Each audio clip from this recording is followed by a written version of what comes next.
श्रीमद्भागवत महापुराण प्रथम स्कंद अथ त्रयोदशो अध्याय है। विदुर जी के उपदेश से धृतराष्ट्र और गांधारी का वन में जाना सूची कहते हैं। विदुर जी तीर्थ यात्रा में महर्षि मैत्रेय से आत्मा का ज्ञान प्राप्त करके हस्तिनापुर लौटे आए। उन्हें जो कुछ जानने की इच्छा थी वह पूर्ण हो गई थी। विदुर जी ने मैत्रेय ऋषि से जितने प्रश्न किए थे उनका उत्तर सुनने के पहले ही श्री कृष्ण ने अनन्य भक्ति हो जाने के कारण वे उत्तर सुनने में उपराम हो गए। शौनक जी अपने चाचा विदुर जी को आया देख धर्मराज युधिष्ठिर, उनके चारों भाई धृतराष्ट्र, युयुत्सु, संजय, कृपाचार्य, कुंती, गांधारी, द्रौपदी, सुभद्रा, उत्तरा, कृपि और पांडव परिवार के अन्य सभी नर नारी और अपने पुत्र सहित दूसरी स्त्रियां सब के सब बड़ी प्रसन्नता से मानो मृत शरीर में प्राण आ गया हो ऐसा अनुभव करते हुए उनकी अगवानी के लिए सामने गए। यथा योग आलिंगन और प्रणाम आदि के द्वारा सब उनसे मिले और विरह जनित उत्कंठा से कातर होकर सबने प्रेम के आंसू बहाए। युधिष्ठिर ने आसन पर बैठाकर उनका यथोचित सत्कार किया। जब वे भोजन एवं विश्राम करके सुखपूर्वक आसन पर बैठ गए थे तब युधिष्ठिर ने विनय से झुककर सबके सामने ही उनसे कहा। युधिष्ठिर ने कहा, चाचा जी, जैसे पक्षी अपने अंडों को पंखों की छाया के नीचे रखकर उन्हें सोते और बढ़ाते हैं, वैसे ही आपने अत्यंत वात्सल्य से अपने कर कमलों की छत छाया में हम लोगों का पाला पोषा है। बार बार आपने हमें और हमारी माता को विषनाद और लाक्षागृह के दाह आदि पतियों से बचाया है। क्या आप कभी हम लोगों की भी याद करते रहे हैं? आपके पृथ्वी पर विचरण करते समय किस वृत्ति से जीवन निर्वाह किया? आपने पृथ्वी तल पर किन किन तीर्थों और मुख्य क्षेत्रों का सेवन किया? प्रभु, आप जैसे भगवान के प्यारे भक्त स्वयं ही तीर्थ स्वरूप होते हैं। आप लोग अपने हृदय में विराजमान भगवान के द्वारा तीर्थों को भी महातीर्थ बनाते हुए विचरण करते हैं। चाचा जी, आप तीर्थ यात्रा करते हुए द्वारका भी अवश्य ही गए होंगे। वहाँ हमारे श्वेत और भाई बंधु यादव लोग, जिनके एकमात्र आराध्य देव श्री कृष्ण हैं, अपनी नगरी में सुखपूर्वक तो है ना? आपने यदि जाकर देखा नहीं होगा तो सुना तो अवश्य ही होगा। युधिष्ठिर के इस प्रकार पूछने पर विदुर जी ने तीर्थों और यदुवंशियों के संबंध में जो कुछ देखा, सुना और अनुभव किया था सब क्रम से बतला दिया।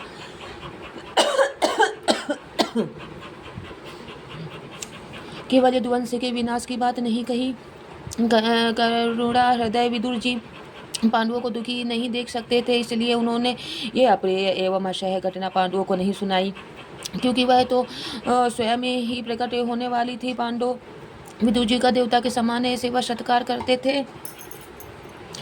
वे कुछ दिनों तक अपने बड़े भाई धृतराष्ट्र की कल्याण कामना से सब लोगों को प्रसन्न करते हुए सुखपूर्वक हस्तिनापुर में ही रहे। विदुर जी तो साक्षात धर्मराज थे। मांडल्य ऋषि के शाप से ये 100 वर्ष के लिए शूद्र बन गए थे। इतने दिन तक यमराज के पद पर अमर्या थे और वही पापियों को उचित दंड देते थे। यमराज के पद पर आर्यमा थे और वही पापियों को उचित दंड देते थे। राज प्राप्त हो जाने पर अपने लोकपालों सरी के भाइयों के साथ राजा युधिष्ठिर वंशधर परीक्षित को देखकर अपनी अतुल संपत्ति से आनंदित रहने लगे।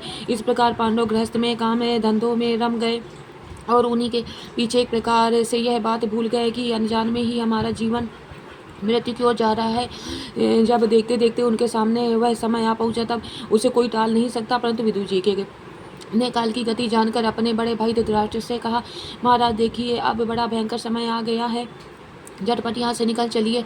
हम सब लोगों के सिर पर वह सर्वसमर्थ काल मंडराने लगा है, जिसके टालने का कहीं भी कोई उपाय नहीं है। काल के वशीभूत होकर जीवन का अपने प्रियतम प्राणों से भी बात में वियोग हो जाता है। फिर धन जन आदि दूसरी वस्तुओं की तो बात ही क्या है। अपने चाचा ताऊ भाई सगे संबंधी और पुत्र सभी मारे गए।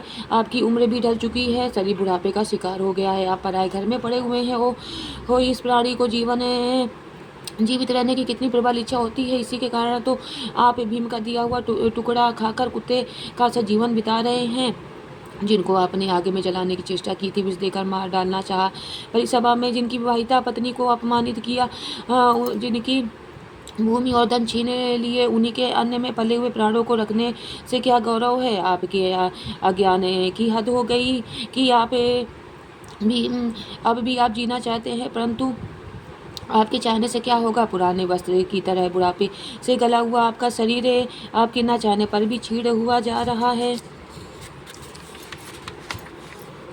अब इस प्रकार के से अब इस शरीर से आपका कोई स्वार्थ साधने वाला नहीं है।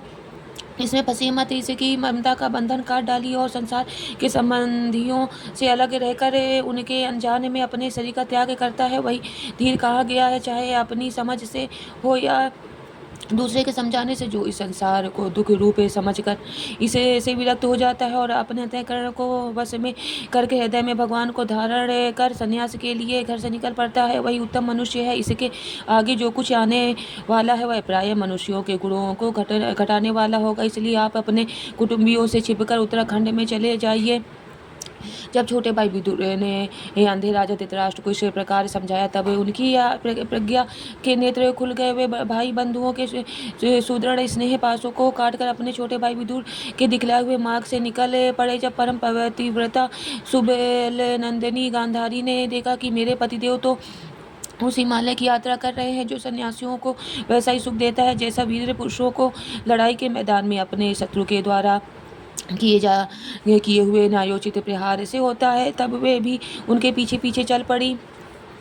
अजातशत्रु युधिष्ठिर ने प्रातःकाल संध्या वंदन तथा अग्निहोत्र करके ब्राह्मणों को नमस्कार किया और उन्हें तिल, गौ, भूमि और सुवर्ण दान दिया। इसके बाद जब वे गुरुजनों की चरण वंदना के लिए राजमहल में गए, तब उन्हें धृतराष्ट्र, विदुर और गांधारी के दर्शन नहीं हुए। युधिष्ठिर ने उद्विग्न चित्त होकर वहीं बैठे हुए संजय से पूछा, संजय, मेरे वे वृद्ध और नेत्रहीन पिता धृतराष्ट्र कहाँ हैं? पुत्र शोक से पीड़ित दुखिया माता गांधारी और मेरे परम हितैषी चाचा विदुर जी कहाँ चले गए? ताऊ जी अपने पुत्रों और बंधु बांधवों के मारे जाने से दुखी थे। मैं बड़ा मंदबुद्धि हूँ, कहीं मुझसे किसी अपराध की आशंका करके वे माता गांधारी सहित गंगा जी में तो नहीं कूद पड़े। जब हमारे पिता पांडु की मृत्यु हो गई थी और हम लोग नन्हे नन्हे बच्चे थे, तब उन्हीं दोनों चाचाओं ने बड़े बड़े दुखों से हमें बचाया था। वे हम पर बड़ा ही प्रेम रखते थे। हाय, वे यहाँ से कहाँ चले गए? सूजी कहते हैं संजय अपने स्वामी धृतराष्ट्र को न पाकर कृपा और स्नेह की विकलता से अत्यंत पीड़ित और विरहातुर हो रहे थे। युधिष्ठिर को कुछ उत्तर न दे सके। फिर धीरे धीरे बुद्धि के द्वारा उन्होंने अपने चित्त को स्थिर किया, हाथों से आंखों की आंसू पूछे और अपने स्वामी धृतराष्ट्र के चरणों का क्षमा करते हुए युधिष्ठिर से कहा, संजय बोले, कुलनंदन, मुझे आपके दोनों चाचा और गांधारी के संकल्प का कुछ भी पता नहीं है। महाभाव, मुझे तो उन महात्माओं ने ठग लिया। संजय इस प्रकार कह ही रहे थे कि तुरुम्बु के साथ देवर्षि नारद जी वहां पहुंचे। महाराज युधिष्ठिर ने भाइयों सहित उठकर उन्हें प्रणाम किया और उनका सम्मान करते हुए बोले, युधिष्ठिर जी ने कहा, भगवान, मुझे अपने दोनों चाचाओं का पता नहीं लग रहा है। वे न जाने वे दोनों और पुत्र शोक से व्याकुल तपस्विनी माता गांधारी यहाँ से कहाँ चले गए। भगवान, अपार समुद्र में कर्णधार के समान आप ही हमारे पारदर्शक हैं। तब भगवान के परम भक्त भगवान देवर्षि नारद ने कहा, धर्मराज, तुम किसी के लिए शोक मत करो, क्योंकि यह सारा जगत ईश्वर के वश में है। सारे लोग और परलोक विवश होकर ईश्वर की ही आज्ञा का पालन कर रहे हैं। वही एक प्राणी को दूसरे से मिलाता है और वही उन्हें अलग करता है।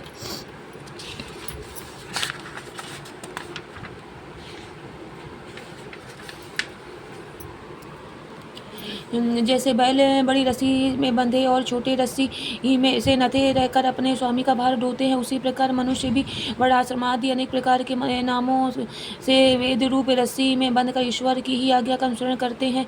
जैसे संसार में खिलाड़ी की इच्छा से ही खिलौनों का संयोग और वियोग होता है, वैसे ही भगवान की इच्छा से ही मनुष्यों का मिलना बिछुड़ना होता है।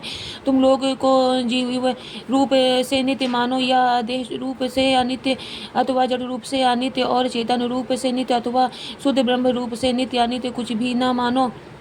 किसी भी अवस्था में मोह जन आसक्ति के अतिरिक्त वे शोक करने योग्य नहीं है। इसलिए धर्मराज, वे दीन दुखी चाचा चाची असहाय अवस्था में मेरे बिना कैसे रहेंगे? इस अज्ञान जन मन की विकलता को छोड़ दो।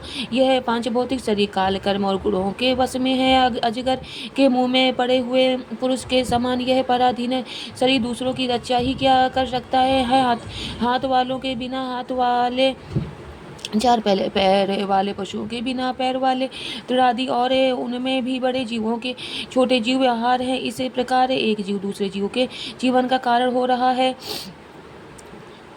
इस समस्त रूपों में जीवों के बाहर और भीतर एक ही स्वयं प्रकाश भगवान जो संपूर्ण आत्माओं की आत्मा है, माया के द्वारा अनेकों प्रकार से प्रकट हो रहे हैं। तुम केवल उन्हीं को देखो। महाराज, समस्त प्राणियों को जीवन दान देने वाले वे भगवान इस समय इस पृथ्वी तल पर देव द्रोहियों का नाश करने के लिए काल रूप से अवतीर्ण हुए हैं। अब वे देवताओं का कार्य पूरा कर चुके हैं। थोड़ा सा काम और शेष है, उसी के लिए वे रुके हुए हैं। तब तक वे प्रभु यहाँ है, तब तक तुम लोग भी उनकी प्रतीक्षा करते रहो। धर्मराज, हिमालय के दक्षिण भाग में जहाँ सप्तऋषियों की प्रसन्नता के लिए गंगा जी ने अलग अलग 7 धाराओं के रूप में अपने को 7 भागों में विभक्त कर दिया है, जिसे सप्त स्त्रोत्र कहते हैं, वहीं ऋषियों के आश्रम पर धृतराष्ट्र अपनी पत्नी गांधारी और विदुर के साथ गए हैं। वहाँ वे त्रिकाल संध्या और विधि पूर्वक अग्निहोत्र करते हैं। अब उनके चित्त में किसी प्रकार की कामना नहीं है। वे केवल जल पीकर शांति चित्त से निवास करते हैं। आसन जीतकर प्राणों को वश में करके उन्होंने अपने 6 इंद्रियों को विषयों से लौटा लिया है। भगवान की धारणा से उनके तमोगुण, रजोगुण और सतोगुण के मल नष्ट हो चुके हैं। उन्होंने अहंकार को बुद्धि के साथ जोड़कर और उसे क्षेत्रज्ञ आत्मा में लीन करके उसे भी महाकाश में घटाकाश के समान सर्वाधिष्ठान ब्रह्मा में एक कर दिया है। उन्होंने अपनी समस्त इंद्रियों और मन को रोककर समस्त विषयों को बाहर से ही लौटा दिया है और माया के गुणों से होने वाले परिणामों को स्वतः मिटा दिया है। समस्त कर्मों का संन्यास करके वे इस प्रकार ठूंठे की तरह स्थित होकर बैठे हुए हैं। अतः तुम्हें उनके मार्ग में विघ्न रूप मत बनना। धर्मराज, आज से 5वें दिन वे अपने शरीर का परित्याग कर देंगे और वह जलकर भस्म हो जाएगा। इत्यादि अग्नियों के द्वारा प्रकुटी के साथ अपने पति के मित्र देह को जलते देख बाहर खड़ी हुई साध्वी गांधारी भी पति का अनुगमन करती हुई उसी आग में प्रवेश कर जाएगी। धर्मराज युधिष्ठिर जी अपने भाई का आश्चर्यमय मोक्ष देकर हर्षित और वियोग देखकर दुखित होते हुए वहां से तीर्थ सेवन के लिए चले जाएंगे। देवर्षि नारद यूं कहकर तुरुम्बु के साथ स्वर्ग को चले गए। धर्मराज युधिष्ठिर ने उनके उपदेशों को हृदय में धारण करके शोक को त्याग दिया। इति श्रीमद्भागवते महापुराणे परमहंस्यां संहितायां प्रथमस्कन्धे नैमिषीयोपाख्याने 13 अध्याय। ओम तत्सत्। श्रीकृष्णार्पणमस्तु।